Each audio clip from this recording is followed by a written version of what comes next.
Hi, Jess. Hi. We're dancing. Hi. We're clapping. We're dancing. We got a cat. Hi, everybody out there. Hey. We are Big Big Love love hug. Bug. Okay. Wait, Whatever. wait. We have to practice that, like I in know. cheerleading, how they like practice their thing and they Right, yeah. We're get out it of down. practice. It's been too long. I still sing those football team cheerleader songs in my head sometimes. Were you a cheerleader? No, but some of my friends were. Uh, I was the mascot for like a couple of days. I didn't do a good job. what was the I, mascot? I was a hawk, the Riverdale hawk, and I think I Wow. got really drunk and like went to the football game as a hawk, and I'm like doing not good things. Oh dear. That's Yeah, that's funny. that's my memory of my being the mascot. Yeah. My sister was a cheerleader. I remember my mom sewing the letter on her sweater every time it needs to be washed. You have to take the letter off and put the letter on. Oh It's my wild. It's wild God. to think of my sister that, that she was a cheerleader. That Was is strange. That right there. And then also like Velcro? I guess this is pre-Velcro. Remember Oh like when yeah, those they didn't. Reebok shoes We're came so out with old that we didn't Velcro? have Yeah. Velcro. I think it would be better for that. Except Yeah, for in the wash, I guess. Anyway, whatever. It was we what don't it have to was. figure out what was wrong with the cheerleading costumes from the No, in 1970s, 1984, whatever. 1980s. Yeah. Well, do you want to check in just for a minute about how we've been doing, what we've been doing, what's been up? Sure. Should I start? Please. Um, let's see. I don't even know. It's been so full that like sitting and reflecting isn't something that I've done. I haven't done a whole lot of just sitting. It's been a bit of a whirlwind of a fall. But one thing that's cool actually about it is I'm not um, overthinking things. Like I really feel like I Mm. sort of stepped into a flow and it's just sort of been flowing along and I'm not like clinging to the walls of the riverbank, just letting the river carry me. And that's unusual for me because Mm. I'm used to being more um, I don't want to say anal because I don't want to I don't want to have a negative, just a little bit more controlling. I'm Hey, used to what's having that a little. negative about an anus?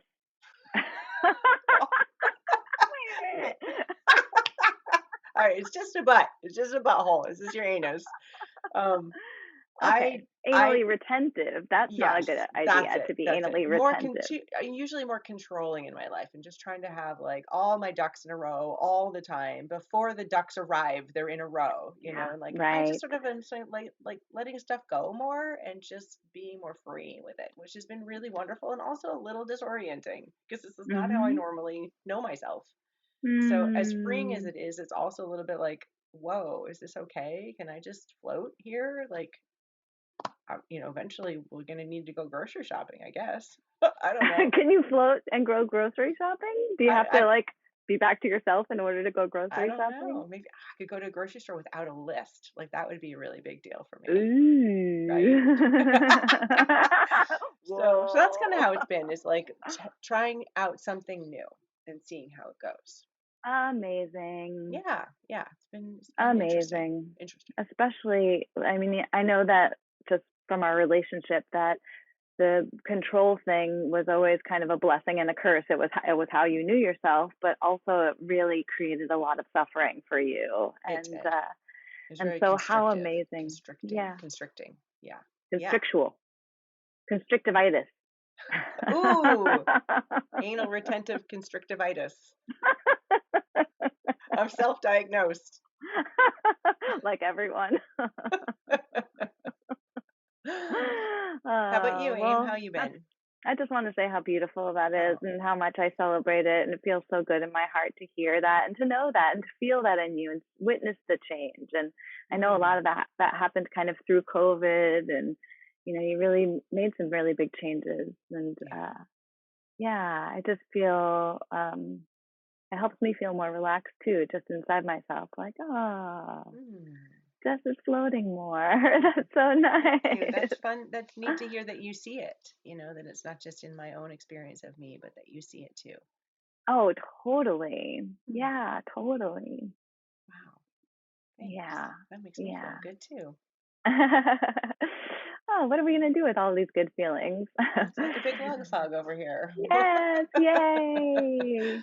I've been thinking about pleasure a lot lately because I'm getting ready to teach this, like to do a group coaching program with pleasure, and how I think that in a certain way, we don't really know what to do with pleasure and good feelings. We have kind of don't have a big tolerance for that. Hmm. I'm saying we, but I guess I'll pose it as a question. Like, are people able to handle being happy? Are they able to handle pleasure? Are they able to handle like not having big problems and not poring over things and not thinking something is wrong with them or with the world? Are they able to just be? It's really an edge, I think, for people to just be more like I think so animals. too. I was actually just having a conversation with somebody about the idea of ecstasy. Is it ecstasy or like ecstasy of being dangerous? I was like, how can ecstasy be dangerous? And that's what they said is like it just feels like it's too happy, like it's Yeah. uncomfortable, like something bad is going to happen if you're that happy. Something bad is gonna happen if you're that Seriously, happy. that was the conversation. Interesting. Like if I allow myself to be that happy, something bad will happen. Uh-huh. Like it's It's dangerous to be that happy. it's interesting. I do think that that's kind of Oh, it a, was euphoria. It was euphoria was the word. That euphoria was mm. dangerous for them to feel Oh, maybe they're euphoric. talking about the chocolate. Just kidding. But I do think that that's true, that people feel that way, and I know that I experience that. That Hmm. I have a certain pleasure tolerance, and that I like feeling good. But when you get into the realm of ecstasy, I kind of like want to have the feeling and then and not necessarily sustain it for a really long time. I can handle Hmm. pleasure for a long time, but ecstasy is like it is kind of maybe chaotic, or maybe control comes back in there and not feeling grounded. But can we feel grounded in our bodies and experience ecstasy? I Hmm. don't know. I know that there's some little niggling fears back there, but they're probably rooted in limiting beliefs because I probably don't Right. really know what it is to really experience Interesting. sustained ecstasy.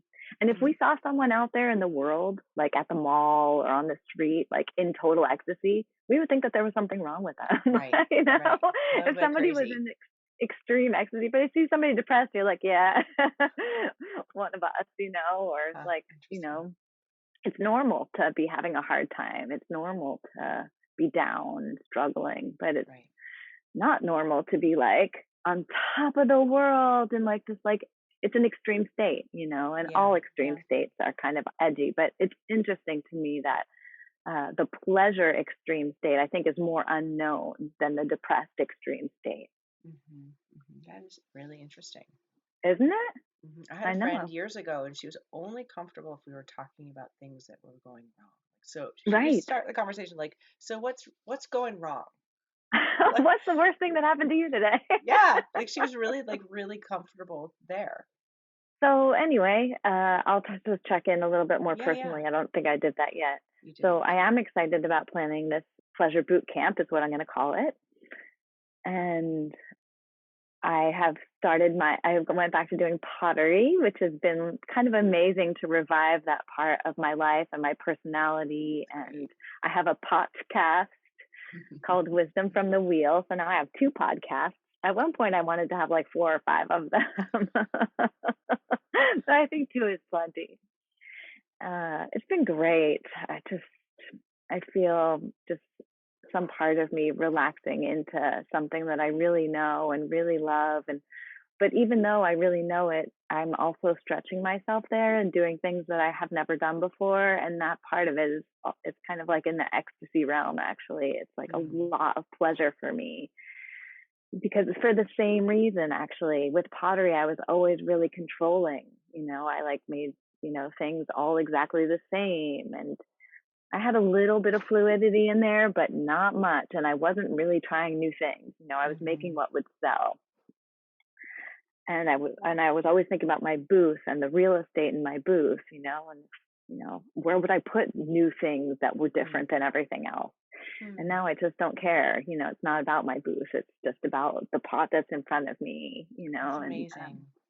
It's amazing. yeah, yeah, yeah. And marrying the two, like still doing things in series, still being a production potter, but like with something new, doing Yeah. something new. It's just so fun. And I It's just been so fun to see you light up around it. Like coming back to mm, something that you know so well and also stretching yourself and growing and seeing how excited you are. It's really been yeah, amazing to witness. thanks. Yeah, I feel like I'm like the master and the baby all at once, because I Mm. have the skills, but I'm in a totally new territory. So Mhm. Mhm. it's just really, it does like wake something up in me. And I've also been streaming a lot, uh so I have an interaction with people, and I feel like I'm teaching. And for a long time I had this like dirty little secret that I didn't want to teach anything I knew, because I didn't want anybody to be better than me. And if I Ah. taught everybody what I knew, then like they would be as good as me, and I would fall, this is my limiting beliefs, and I would like, not be recognized or not Mhm. be seen. Mhm. And then I just totally got rid of that. And I'm like, forget that. You know, I don't know why, but I remember one time asking somebody about his teaching, and I was like, like I just couldn't understand how he would just like give it all away. Hmm. And What did you say? that- I can't remember, but he loved it. Like, he Yeah. had joy in it. He had joy Right. in teaching. Which you do too. You teach all the time. Yes, now I do. Mhm. Hmm. Yes, it's like Yeah, you're coming back as a potter through teaching. Like now you have this yeah, other side of you, this other skill set. yeah, It's yeah. great. I do. I want to just give it all away, actually. Mm, I love it. Abundance, abundance, abundance. Yeah, yeah. Well, today we were going to talk about depression, depression, depression. Depression. That was the original Fiddler on the Roof song. Oh. Depression, depression. The Depression. mama, the mama, What is the it papa. actually? Tradition. Tradition. Yeah. Okay. There's actually a really funny thing about Trump that's like a play on that thing, which is like, I can't remember exactly the words that they use, but it's hilarious. Okay. I trust Yeah, you. it's worth it. It's one of the few Trump things that's worth it to watch. That's funny. Yeah, so we've noticed that there's lots of people talking about, as the time change happens and the weather change happens. At least here in North America, we're going into winter, towards winter, and things are falling and dying, and it's just the time of going inward, which for a lot of people translates to depression, Yeah. and for some people the extreme is suicidality. So we thought it would be good to do an episode on that. Yeah, so I guess first, just to send out our big love hug to everybody who might be feeling down in some way. And also I want to say that society values up so much more than down. Culture, Instagram, everything is just like Hmm. up, up, up, up, up, Hmm. and we don't know very much about down. We just Hmm. try to avoid it. We think it's wrong, we think it's bad, Try to fix it. but Try to mask it. try to change it, try to Hmm. medicate it, Right. anti-depress. We have to anti-depress, be against depression. But I want to welcome depression. I want to welcome it as a process Mm. and as something that's natural and beautiful, just like the seasons and just like Right. death is beautiful and natural if we see it that way. I was just imagining like the trees changing leaves and falling and dying. Like we Yes. need that to happen for Yeah. new growth to have room to grow. We Yeah. really need that.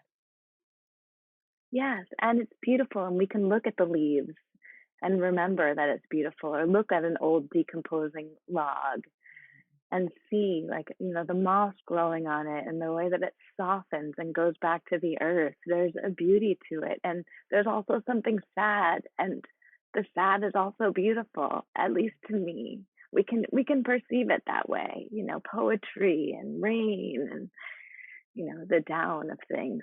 Um, doesn't have to be, there's nothing wrong with it. That's the main thing that I want to say is there's nothing wrong with it. It's the most natural thing. Mm, that's really beautiful. Mm.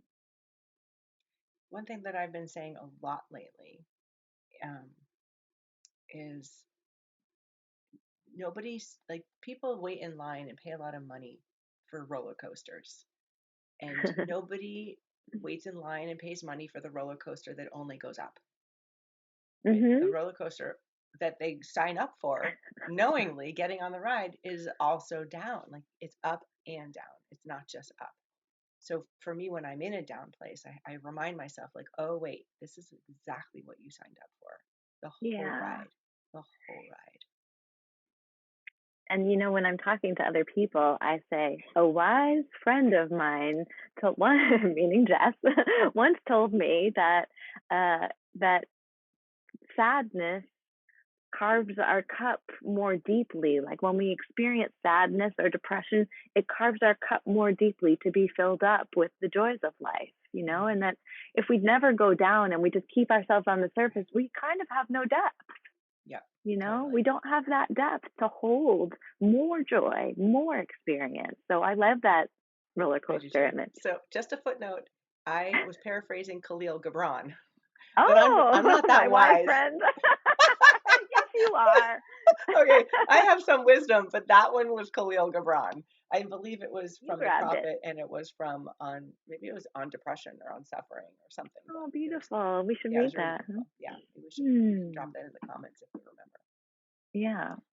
So two times in my life, I actually chose to go on antidepressants when I was really, really suffering, like feeling like I was just the end of my rope, and I just needed an ally. And I am by nature a very emotional person. That I cry.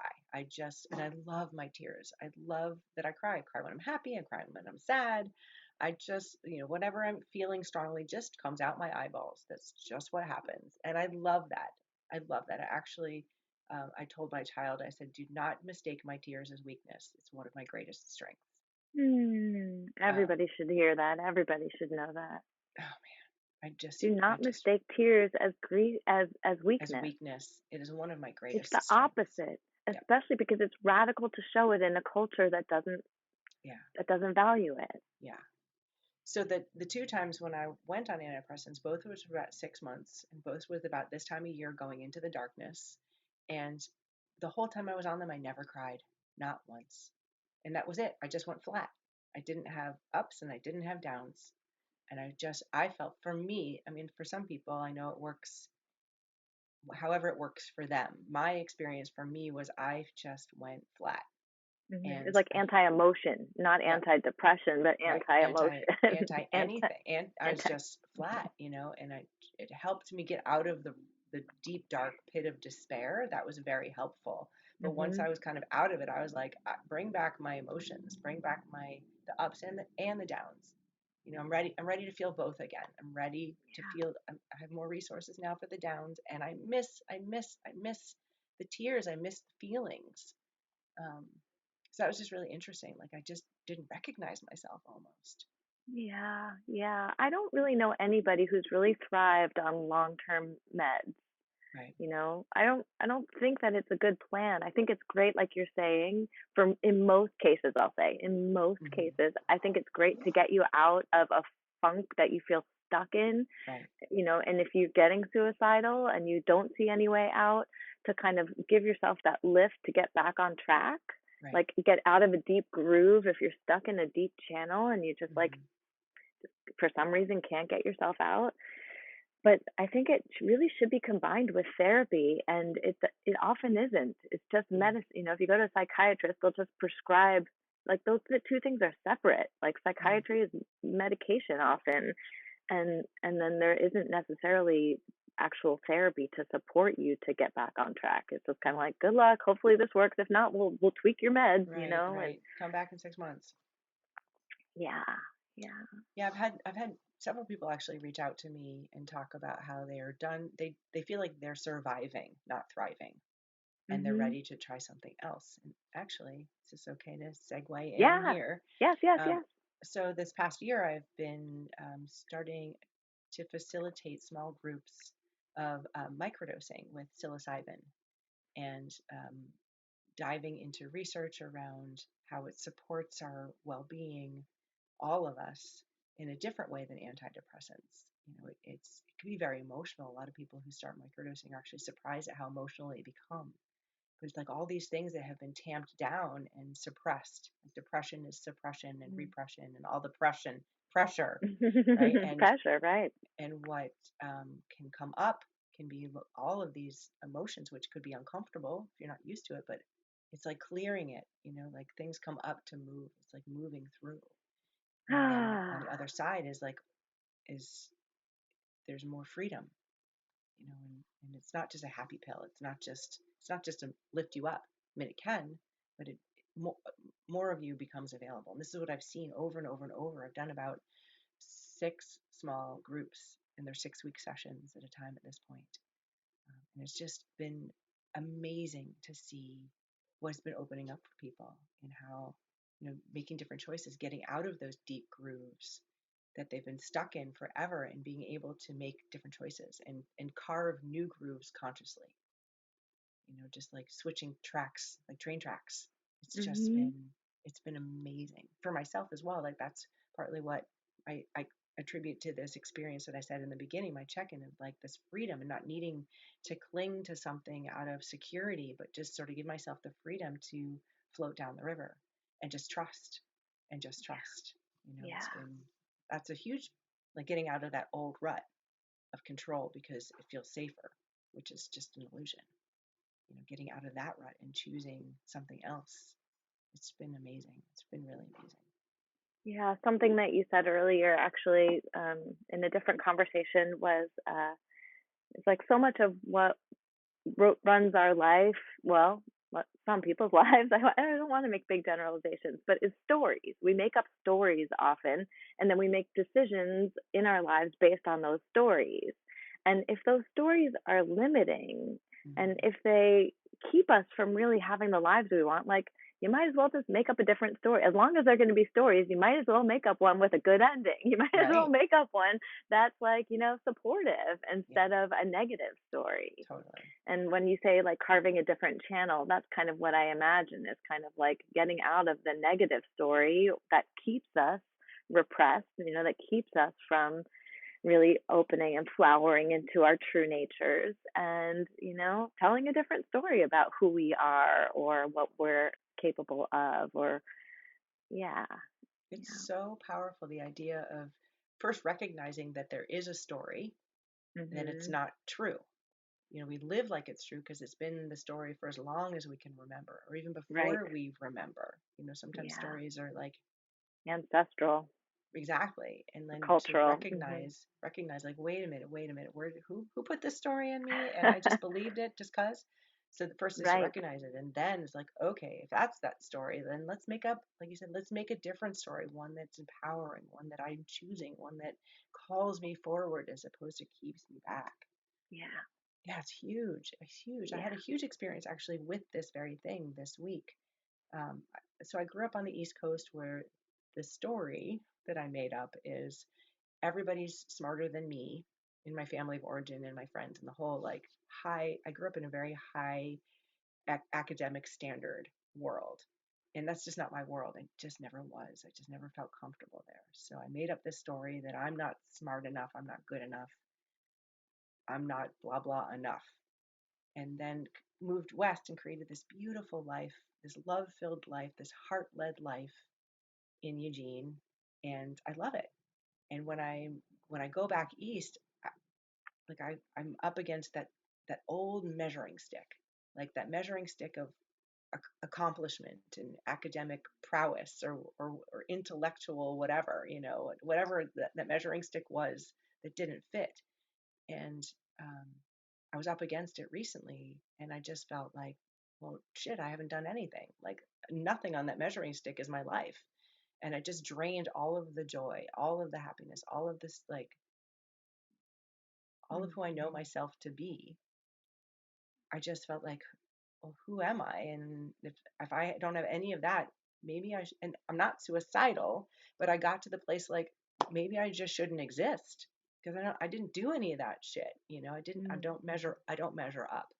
So maybe To their I measuring stick, to that to measuring that stick. measuring stick. Like take on So somebody else's measuring stick. It's like if you were to walk into like the like a castle in England with all the royalty, like all of a sudden it's kind of like, oh my gosh, I'm a piece of whatever, right, like with whatever, everybody all dressed up and it speaking just didn't fancy.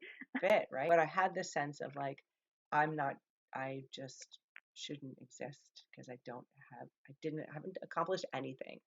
And Mm, then my very wise friend, Amy, and with the help of you, Aim, and probably fabulous really therapist, Khalil Gibran. like let that part die. Let that part that measures up to that measuring stick, or like kill that measuring stick. I don't have to kill myself. I don't, but it's just a part of me. Like let that piece die. Let's compost that piece and see Right, that what old belief, right? right, that old story that was not Somebody mine. else's somebody Yeah. else's measuring stick, Yeah. right? And I just love that idea of like, let that piece die. That Right. piece that I judge myself on somebody else's measuring stick. Let that piece go. Yeah, beautiful. Yeah. All the judgment, all of the anything that doesn't trust yourself or yeah, it's like going it's such an interesting thing to like all of a sudden perceive ourselves through somebody else's eyes and judge ourselves through somebody else's eyes. Like there's so much pain there and I think that people do it all the time, Mm-hmm. especially if there's old judgment, like you're saying that you grew up with or explicit judgment from somebody else. Sometimes that's a little easier because you can fight against it. And so you can kind of at least access the part of you that will defend yourself, if somebody's actually actively judging you. But often that's Mm-hmm. the externalized inner critic. And so you still have, most of us have this discussion going on. Arnie Mindell says 85% of human energy, like our basic energy, is caught up in this internal battle against criticism, against the inner critic, putting ourselves down, like worrying about, am I okay? Am I enough? Am I too much? That's like the classic. I'm not enough or I'm too much. It's like Yeah. I am there's both like at the no same winning. time. It's Yes. funny. It's like I am both. Right. I'm not enough. I'm too much. It's crazy. It's crazy. Like, what would it take for us to just accept ourselves as who we are? To just, what I like to tell people is like, just don't have an opinion. Just like, you don't have to like inflate yourself so Right. you're amazing. You don't have to like shoot yourself down so you're like the scum of the earth. Just be a person. Like, get on with life. You could have 85% more of your resources if you just didn't have an opinion about whether or not you're a great person or the worst, So one of my teachers, Muji, he says 99% of what your mind tells you is not true, and so is the other 1%. That's hilarious. It's just not important for us Yeah. to judge ourselves. That's Right. old Judeo-Christian blah blah blah. That doesn't help anybody. We could be so much better resource if we just existed. If we just were Right, like the trees, right? The like trees, the and they tree. right come back to the seasons and the leaves falling, and like the tree Animals. is not like shit. Look what a crappy tree I am. I just lost all my Yeah, leaves. little Numi, he's never judging himself. He doesn't even think he's great or bad or anything. He just is. And see, all animals and everything in nature, they don't have that like what's wrong with me? Right, Something's the wrong inner with critic. Can you me. imagine if Inner like a tree critic. had an inner critic?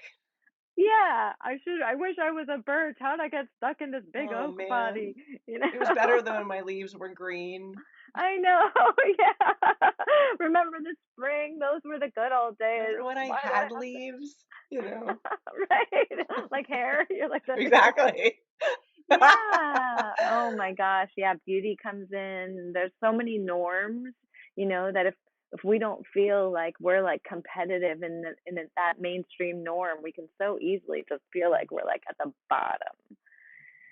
Yeah. We did a I want meditation a while ago. I remember you to. like imagined a tree all like gnarled and its branches all twisted and gnarled and like it's perfect. Like nobody's gonna like look at that tree and go, "Oh my God," What an like ugly tree.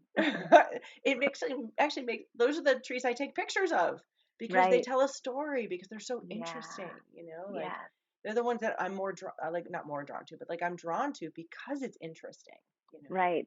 And then as humans, we want to be like right in the middle, mainstream, symmetrical, Right, looking okay. And right, right. yeah, but like, wouldn't it be cool if we were a little bit more like the gnarly trees and the weird animals, with their unique personalities, if we were willing to be a little bit more just experimental with our natures instead of so rigid and tight and controlling and anal retentive Right. because of all those pressures. What would people think, or they won't like that, or I don't like that part of myself. And Mm. yeah, so the microdosing thing that you were talking about, the way that it reminds me so much of process work. What we're trying to do is unrepress people and let their nature shine through. Like, what if we accepted the whole rainbow of who we were, like every emotion and every thought and every instinct and every memory and just all the things, if it was all Mm. supported to just be. But for a second, can we go back to depression? I know we're like Yes. a little bit out of time. I know you have to get going. Should we do a part two and come back to it, or what do you Yeah, I don't think? really feel like I mean, there's so much to There's dive so much. into. I don't really feel like we just sort of scratched surfaces. Yeah. Well, let me end on this one piece, and then we can pick it back up and go a little deeper into depression Right. next time. But it'll be part two. But what I want to say is that in process work, there's two different types of depression. Well, anyway, there's two different sources of depression. One is uh, a depression that actually needs to go further down, that Mm, needs to like really go down to have like a deep rest, or go to like carve the cup deeper to like mm, go down. And so often, what the experience of depression is resistance against that tendency. It's like we have that feeling, it's there, but we think we shouldn't mm, because society doesn't, blah blah blah, we have stories about it, and so we get caught in this purgatory where we're not actually letting ourselves go down, and it's nice to have somebody there, feel supported, or even just have that thought of like, maybe it's okay for me to like just like go down. mm, So that's one kind. Is like like a sadness depression. It's like a earthy depression. But the other kind is actually suppressed anger, that people can mm, get depressed if mhm, they're suppressing anger. And so in that one, you want to help it actually come up and out. So there are two different directions that depression usually wants to go. So if you're a listener or you know somebody who's depressed, it's helpful to help somebody identify, is their depression from not going down deep enough or from not expressing anger. And a mm, cool thing that happens in a client session is if I were to kind of play with a client and they said that they were depressed, and I'm like, okay, let me be the depression here for a second, and I'm going to just gently press on you. If it's an anger depression, they'll flinch or they'll somehow push back. There's a reaction to my pushing. But if it's a sadness depression, they'll sense the pressure of my hands as nurturing and helping them go mm, down. So it's kind mm. of cool that the Oh, body I will just show got you which chills. kind of depression it is. Wow. Yeah, it's beautiful, huh? So I have a question. Is it always anger, or is it sometimes other things that wants to for that second kind, the second one that where the energy wants to like there's an expression that isn't being expressed. Is it I always guess it could. anger? Well, I don't know that you would experience depression as depression if it was something else. Like you might feel stuck, or I don't know. That I guess I'm telling you the way that I learned it, Mm-hmm. but I'm sure that that's like, as soon as we discover something in science, there's like actually something else that's the next discovery. Mm-hmm. But that's This is when I interesting. go at it as a therapist, like what's going on with this depression, those are the two things I'm thinking about.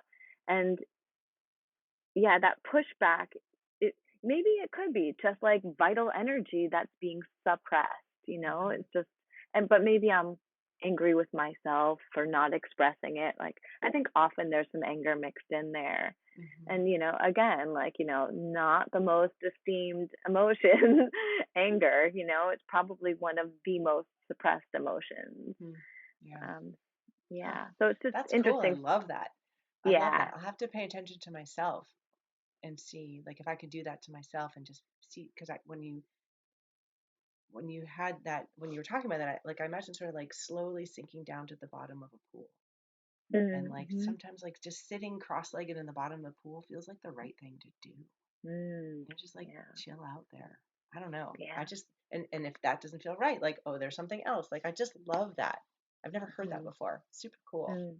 Mm. Yeah, I have a long list of stuff to talk about, so that we didn't talk about. So I think that we should probably Part have a two. second session. Maybe I did. Maybe I did talk about most of it. Let me just say one more thing, and then I think actually we could be done. Oh, great. What do you think? I don't One or know. two I more don't know what it things is. Let's find on the out. list?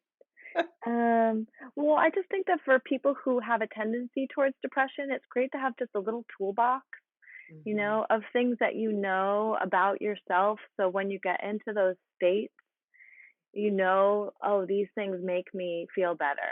Like for me, it's a bath, taking a bath. Like when I've gotten into depressed states, sometimes I would take 3 a day, and I'm like, wow, I must be pretty depressed now. I took 3 baths. 2016 with Bernie and everything. I got super depressed. Mm-hmm. And yeah, just or to have images around that remind you of your true self. Oh, we didn't talk about the pie. You did a little bit, the pie with suicidality, remembering the other parts of you. If you feel suicidal, like Jess was saying before, usually it's a piece of you that needs to die. It's not your body, it's not your whole life. It's actually a sabotaging piece that is preventing you from enjoying the rest of the pie, you Hmm. know? If Hmm. one piece has like whatever anchovies on it, like don't forget that there's like What kind of pieces with pie is like this? Oh, like a pizza. I was like mushrooms and imagining like a pumpkin everything. pie. I guess that would be terrible Oh, too if you have anchovies on your pumpkin pie. Get rid of yeah, you that don't want piece. that. Get rid of that piece. Yeah, you don't want Ah, that. who wants But just anchovies on their pumpkin pie? having things Yeah, around that remind you and give you access to the other parts of yourself, right. like visuals, pictures, images, scents, multi-channeled experiences. All the like sound, music that you like to listen to. Hmm. Often my partner will get into an anxious place, and if he can remember to listen to music, certain Hmm. kinds of music, so he makes himself playlists that he knows like Hmm. kind of like bring him up. And For me, these are it's simple boots on the things. ground, getting on trail, getting off out of asphalt, Uh out of huh. 90-degree angles, being with the trees, Uh-huh. being with, Yeah. whatever's happening in the season, like you said, Yeah.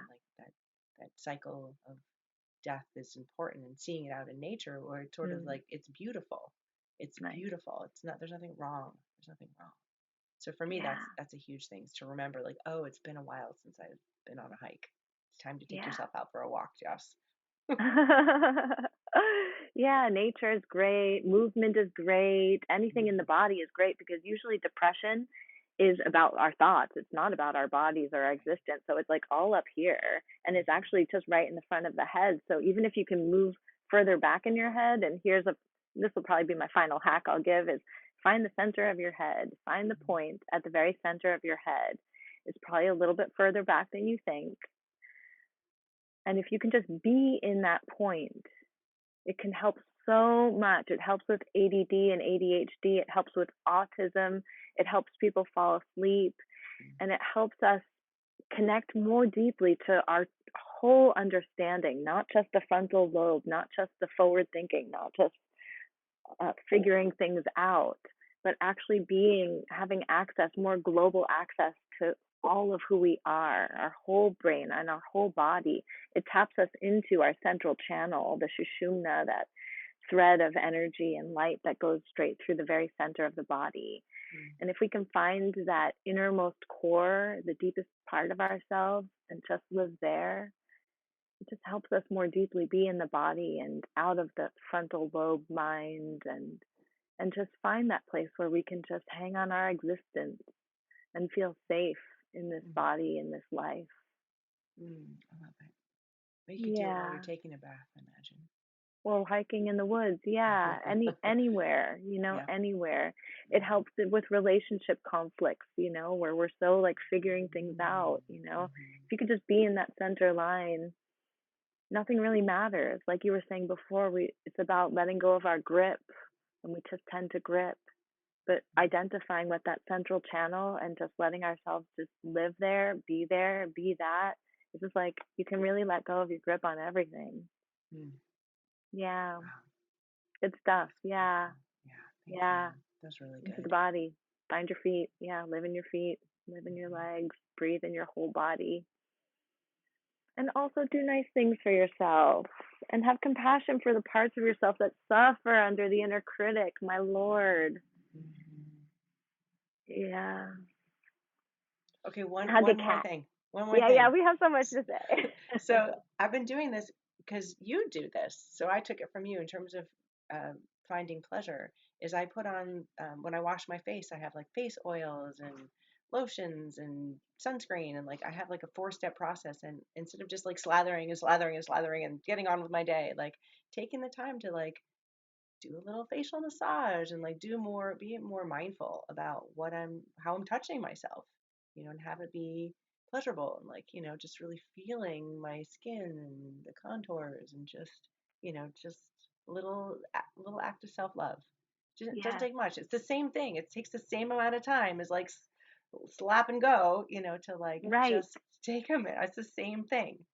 It's the same exact thing. The only thing with slap and go is that you're not paying attention. You're thinking Right. about what you're going to do or what you Right. have to do, and you're in Right. that frontal Yeah, lobe and exactly. putting all that energy I'm right not present. here. I'm not present. And you miss the opportunity to feel Right. yourself, to It's love being yourself and mindful. nurture. It's Yes, another act of just, mindfulness. it is. It's just Yeah. presence. Yeah. You could do it with a single breath. I watched like something on Instagram yesterday that was, it said something like if people could just even take one conscious breath a day, just one Mm-hmm. conscious breath a day and really be with that breath, it could change your whole life. Right. So back to microdosing. So Yeah, yeah, my approach to microdosing is it's mindfulness.